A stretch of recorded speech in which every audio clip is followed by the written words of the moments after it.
পটলের তো অনেক রকমের রেসিপি তৈরি করা যায়। তার মধ্যে অন্যতম হচ্ছে এই পটল পচিন্দা।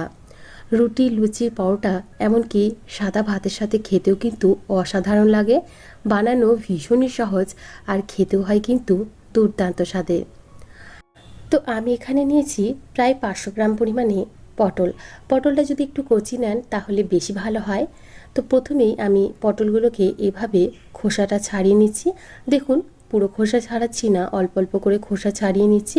তারপর ওপরের দিকে এবং পিছনের দিকে যে অংশটা রয়েছে সেটা কেটে বাদ দিয়ে দিচ্ছি। বাজারে শুধুমাত্র এই পটলটা একটু সস্তা পাওয়া যাচ্ছে, বাকি সবজির তো ভীষণ চড়া দাম। তো অবশ্যই এভাবে একবার পটল পসিন্দা তৈরি করে দেখবেন, বাড়ির লোকের ভীষণ পছন্দ হবে। তো দেখুন, আমি এখানে সমস্ত পটলের খোসাটা ছাড়িয়ে নিয়েছি। তারপর এখানে দিয়ে দিচ্ছি অল্প পরিমাণে লবণ এবং অল্প পরিমাণে হলুদের গুঁড়ো। আচ্ছা, খোসা ছাড়িয়ে নেওয়ার পর আমি কিন্তু পটলটাকে একবার জল দিয়ে ধুয়ে পরিষ্কার করে নিয়েছি। তো সমস্ত পটলের মধ্যে লবণ আর হলুদটা মাখিয়ে প্রায় 15 মিনিটের মতো রেস্টে রেখে দিয়েছিলাম।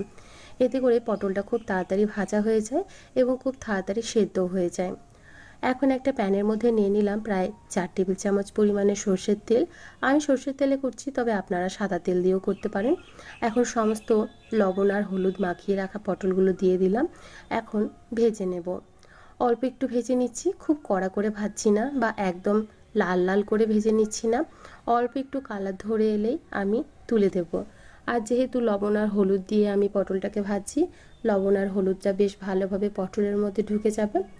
তো দেখুন, পটলটাকে আমি একটু সময় ধরে উল্টে পাল্টে এখানে ভেজে নিয়েছি। এখন পটলগুলোকে আমি তুলে একটা প্লেটে রেখে দিচ্ছি। অনেক সময় পটল লবণ আর হলুদ মাখিয়ে ভাজতে গেলে তেলটা কালো হয়ে যায়। একটু লো ফ্লেমে রেখে ভাজবেন, দেখবেন তেল কালো হয়ে যাবে না। এখন ওই তেলের মধ্যে দিয়ে দিলাম আরও 2 চামচ পরিমাণে সর্ষের তেল। ফোড়নে দিয়ে দিচ্ছি 4টে এলাচ, 3টে লবঙ্গ, অল্প একটু দারচিনির টুকরো আর একটু পরিমাণে জিরে। এখন ফোড়নটাকে খুব ভালোভাবে ভেজে নেওয়ার পর এর মধ্যে দিয়ে দিচ্ছি পেঁয়াজ কুচি। আমি এখানে বড় সাইজের একটা পেঁয়াজকে এভাবে ঝিরিঝিরি করে কুচিয়ে নিয়েছিলাম, সেটাই দিয়ে দিলাম। এর মধ্যে দিয়ে দিচ্ছি সামান্য পরিমাণে লবণ। লবণ দিয়ে পেঁয়াজটা ভাজলে খুব তাড়াতাড়ি ভাজা হয়ে যায় এবং খুব তাড়াতাড়ি নরমও হয়ে যায়। তো দেখুন, পেঁয়াজটাকে আমি অল্প একটু সময় ধরে এখানে ভেজে নিয়েছি। এরপর এর মধ্যে দিয়ে দিচ্ছি টমেটো। আমি এখানে বড় সাইজের একটা টমেটোকে পেস্ট করে নিয়েছিলাম, সেটাই দিয়ে দিলাম। আপনারা যদি পেস্ট করে না দিতে চান সেক্ষেত্রে ছোট ছোট কুচি করেও দিতে পারেন। আমি পেস্ট করে ব্যবহার করলাম। এখন টমেটোটাকে দিয়ে খুব ভালোভাবে অল্প একটু নাড়াচাড়া করে ভেজে নেব। টমেটোর কাঁচা গন্ধ চলে যাওয়া পর্যন্ত আমি এখানে টমেটোটাকে ভেজে নিয়েছি। তারপর এখানে দিয়ে দিচ্ছি 2 চামচ পরিমাণে আদা রসুনের পেস্ট। তারপর খুব ভালোভাবে আদা রসুনটা দিয়েও অল্প একটু নাড়িয়ে নেব, যাতে আদা রসুনের কাঁচা গন্ধটাও খুব ভালোভাবে চলে যায়। রান্না তখনই ভালো হয় যখন মশলাটা খুব ভালোভাবে কষানো হয়। তো মশলা যত ভালোভাবে কষাবেন রান্নার টেস্ট কিন্তু ততটাই ভালো আসবে। আচ্ছা, আমি এখানে কিন্তু ক্যামেরা অন করতেই ভুলে গেছিলাম। এর মধ্যে গুঁড়ো মশলা অ্যাড করে ফেলেছি। লঙ্কার গুঁড়ো 1/2 চামচ, হলুদ গুঁড়ো, জিরে গুঁড়ো এবং ধনে গুঁড়ো সবকটাই আমি 1/2 চামচ করে ব্যবহার করেছি। তারপর যে বাটিতে আমি টমেটোটা পেস্ট করেছিলাম সেই বাটি ধোয়া অল্প একটু জল দিয়ে দিলাম, যাতে গুঁড়ো মশলাগুলো পুড়ে না যায়। এখন ঢাকা দিয়ে এই সমস্ত মশলাটাকে আমি কষিয়ে নেব। একদম লো ফ্লেম করে রেখে দিয়েছি। লো ফ্লেমেই আমি মশলাটাকে দেখুন খুব ভালোভাবে কষিয়ে নিয়েছি। তেলটা উপরে উঠে এসেছে আর কালারটা কতটা সুন্দর এসেছে আশা করি আপনারা দেখেই বুঝতে পারছেন। মশলাটা ভালোভাবে কষানো হয়ে গেলে যে পটলগুলো আমরা আগে থেকে ভেজে রেখেছিলাম সেই পটলগুলো আমি এখানে দিয়ে দিলাম। তো মশলার সাথে পটলগুলোকে খুব ভালোভাবে একটু কষিয়ে নিতে হবে। এখন ঢাকা চাপা দিয়ে প্রায় 2 থেকে 3 মিনিটের মতো আমি পটলগুলোর সাথে মশলাটাকে খুব ভালোভাবে কষিয়ে নিচ্ছি। অন্যদিকে আর একটা মশলা তৈরি করে নিচ্ছি। একটা মিক্সিং জারের মধ্যে দিয়ে দিলাম প্রায় 10 থেকে 12টা কাজুর টুকরো।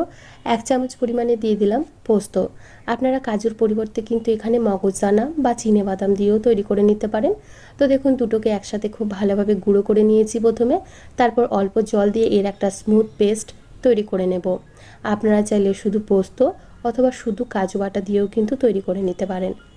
এখন যে পটল এবং মশলাটা কষানো হয়ে গেছে তার মধ্যে এই কাজু পোস্তর পেস্টটা দিয়ে দিলাম। বাটি ধোয়া অল্প একটু জলও এর মধ্যে দিয়ে দিচ্ছি। আমি এখন ফ্লেমটা একদম লোতে রেখেছি, যেহেতু কাজু বাদাম দেওয়া রয়েছে। ফ্লেমটা হাইতে দিলে কিন্তু কাজু বাদামটা তলায় ধরে যেতে পারে। এখন খুব ভালোভাবে সমস্ত কিছু একসাথে মিশিয়ে নিচ্ছি। তো দেখুন, খুব ভালোভাবে মিশিয়ে নিয়েছি এখানে। এখন আবারও ঢাকা দিয়ে দিচ্ছি এবং আরও একটু কষিয়ে নিচ্ছি, প্রায় 5 থেকে 6 মিনিটের মতো। আর দেখুন, তেলটা সম্পূর্ণভাবে উপরে উঠে এসেছে। এখন দিয়ে দিলাম সামান্য পরিমাণে চিনি, দিয়ে দিচ্ছি সামান্য একটু পরিমাণে গরম মশলার গুঁড়ো, আর দিচ্ছি অল্প একটু পরিমাণে ঘি। তো পটল পসিন্দা সাধারণত এরকম মাখো মাখোই তৈরি হয়, তাই এর মধ্যে বেশি জল ব্যবহার করবেন না। এখন সমস্ত কিছু একসাথে আবারও মিশিয়ে দিচ্ছি। আর দেখুন, গ্রেভির কালারটা কতটা দুর্দান্ত এসেছে, আশা করি সেটা আপনারা দেখেই বুঝতে পারছেন। আর গ্রেভিটাও কতটা সুন্দর হয়েছে। এখন আবারও একটু ঢাকা চাপা দিয়ে হতে দেব প্রায় 2 থেকে 3 মিনিটের মতো। তো 2 থেকে 3 মিনিটের মতো আমি ঢাকা চাপা দিয়ে আরও একটু কষিয়ে নিয়েছি। দেখুন, অপূর্ব লাগছে দেখতে, খেতেও কিন্তু অত্যন্ত সুস্বাদু হয়। আপনারা অবশ্যই বাড়িতে একবার এভাবে পটল পসিন্দা ট্রাই করে দেখবেন, আশা করি আপনাদেরও ভীষণ ভালো লাগবে।